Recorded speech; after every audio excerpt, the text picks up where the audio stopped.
Welcome back to 5 Minute Knives, the channel that will carry a folding knife if it has to. Today, we're going to talk about a Knerfel sent to me by my good buddies at the Blade Ops. But first, let's try to sell you guys one of my custom Kydex sheaths I make for fixed blades.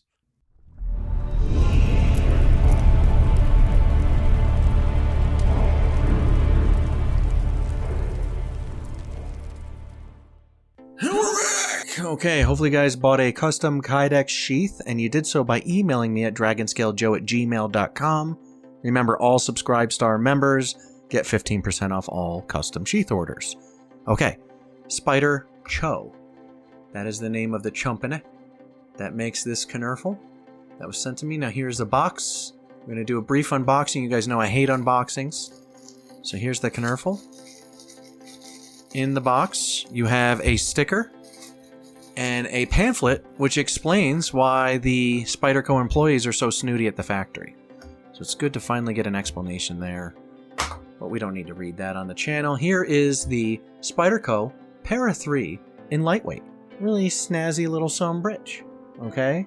And this little knife goes for $124.60 on the Blade Schnoppers right now. Link below to the website. You just go to Brands, Spyderco, and pick up the knife. Here she is. Now, for a while, I didn't really give the lightweight designs that much play.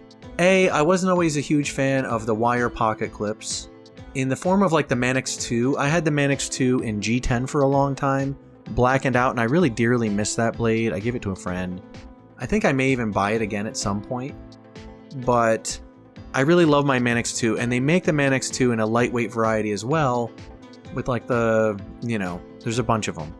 And it just never really appealed to me. Now, this knife I had them send to me because I'm kind of curious about it. In the paramilitary family, I like the G10 scales. These are the FRN scales, that you see on like your Delicas and Enduras and such. But here's the Para 3, and it's called that because it's got basically a 3-inch blade. It's actually 2.92 inches, so it should be legal almost anywhere. Overall length is 7.21 inches. The blade material is a CTS BD1N stainless, and I don't know a lot about this steel, so you guys help educate me in the comments, you metallurgy experts that we have watching the channel. Very, very sharp out of the box. Thank you to my friends at Blade Ops for sending this. I just wanted to check it out. Now that I have this in hand, I gotta say, it is so incredibly light. It's only 2.4 ounces, and it's a lot of fun. Now with that compression lock, boom. And unlike the compression lock from the PM2 and the Yojimbo, I don't feel this part of the blade hitting my finger at all when I close the knife. So that's actually an improvement if you ask me. This is fresh out of the box, so she's not even broken in yet, and it already has decent action. Nice blade. Here's that blade shape.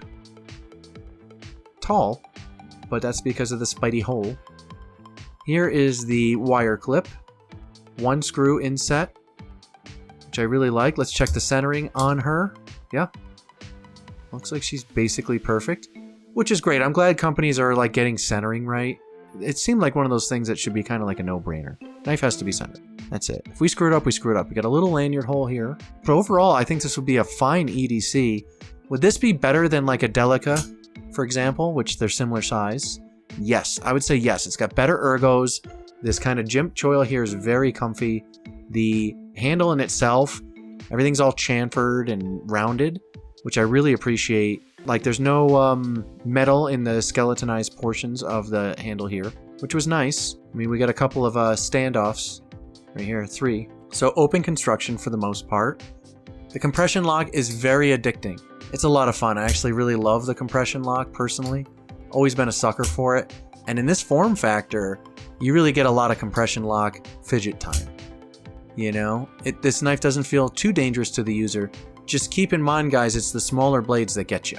Can you guys see that scar right there? That was from a Delica. Smaller blade, cutting a zip tie. Right? Got myself good. So be careful with the smaller blades. There's a false sense of confidence with a tiny little guy like so. You don't think they can do much to you, but they do. They get you. This is made in Golden, Colorado. USA Earth. I don't know if they have to keep putting Earth anymore. I deduced it. I assumed it was made on Earth. Didn't you? Who is surprised that's made on Earth? CTS BD1N steel. I don't know anything about this steel. But the blade shape is handy. I'm really liking the action on this. It feels really nice in the hand. I'm glad Blade Ops sent this because I'm digging it. I actually really like this a lot. Now, at 125 bucks, do I dig it that much? Yes, I think it's a buy. Definitely. Now, I just don't know a lot about that steel, so I'd have to research it, you know? That's about all. But other than that, I think she's snazzy. I'm into it. It's a lot of fun. I think this would be a great EDC, like, user for work or whatever. You're not going to freak everybody out with a little tiny blade like so. You know, it should be able to handle most everything you got going. You know, standard Spidey flat grind. I really like this blade shape. You got some okay belly here, too. Good belly. So I really like the fact that I can kind of choke up and really kind of bear down. It's a really nice knife. Steven Seagal. Yeah, works. So pretty nice little folding knife. Let me know if you own this one in the comments and how she's been holding up durability wise.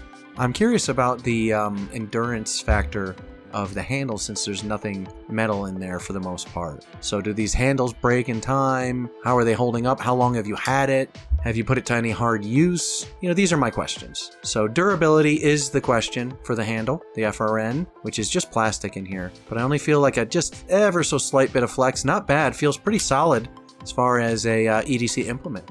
So pretty impressive actually, good job Spyderco. I do dig it. I think it's a nice knife.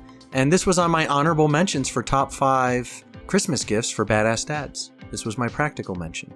I think a lot of practical dads would like this, you know, but more importantly, smaller hand people will dig it.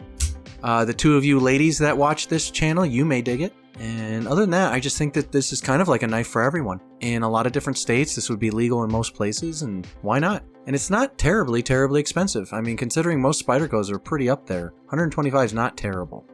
Wire clip seems solid. I'm into it. I think it's nice. That's my 2 cents. I'm sticking to it, and I will see you next time on 5 Minute Knives.